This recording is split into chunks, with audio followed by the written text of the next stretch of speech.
And thanks for joining us. I'm Avery Travis. And I'm meteorologist Alex O'Brien. It's Wednesday, October 31st. Finally Halloween. I know it's a little spooky outside to match, so as you're waking up, you may be putting on some orange or some black. You might be putting on a little costume as you head to work. Right. But you may want to grab a rain jacket too. Yeah, especially, I know lots of schools encourage dressing up for Halloween. So if your kid is putting on their beautiful Halloween costume, keep it dry. This morning we are seeing a few rounds of showers and thunderstorms. So let's get to our first forecast here, brought to you by First Bank and Trust.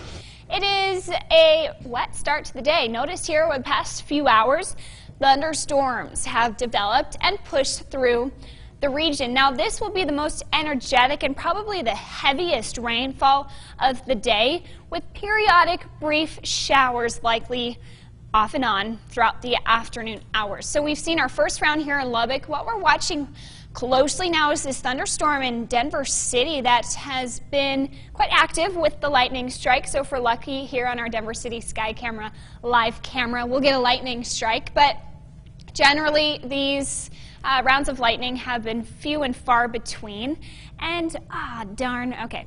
Anyways, I thought we would maybe get a lightning strike. Not quite lucky here yet on this Halloween, but the lightning, the showers, the clouds is kind of setting us up for that Halloween kind of feel outside.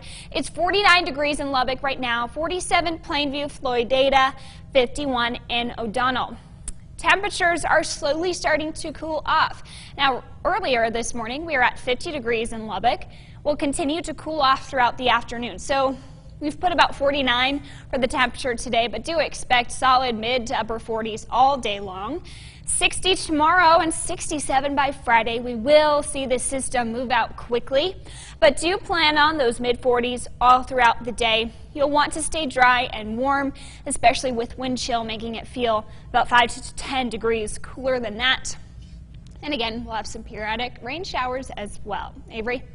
Well, before you head out trick-or-treating, the Sheriff's Department is giving parents a few tips on how to keep your kids safe.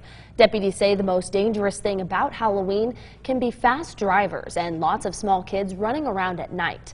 Now, if you're driving, go slower than usual and watch out for kids in dark costumes. If you're walking from house to house, make sure you put a glow stick or something reflective on your child's costume so that drivers can see them easier. Some other tips: check for all of the candy for holes in ripped packagings before your kids dive in.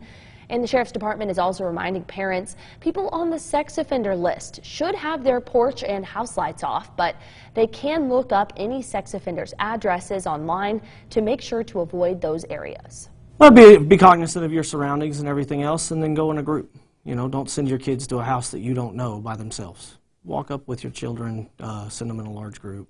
Don't let them go inside. Make sure you cover all the basic safety rules. You know, you don't go in someone's house.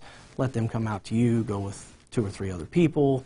You know, and 2 or 3 5-year-olds probably is not the best idea. Sheriff's deputies will be out patrolling the streets, watching for any dangerous activity, making sure everybody has a safe and happy Halloween. Well, a small Indiana town is mourning the loss of 3 young kids killed when they were hit by a car waiting for a school bus. Overnight, the driver was released on bond, 24-year-old Alyssa Shepard. Identical twin 6-year-old brothers and their 9-year-old sister were crossing a 2-lane road from a mobile home park where they lived. That's when authorities say they were hit by Shepard's pickup. Another 11-year-old boy was also injured. Shepard is now charged with 3 felony counts of reckless homicide and 1 misdemeanor of passing a school bus with its stop arm extended. Well, back here in the Hub City, a timeless thriller is coming to town. Wait Until Dark is the 3rd production of the season for the Lubbock Community Theater. When a husband accidentally smuggles a doll filled with drugs into their home, a con man will stop at nothing to get his prized possession back. Now it's up to his blind wife to fight off this con man. The cast says Wait Until Dark will keep you on the edge of your seat throughout the entire show.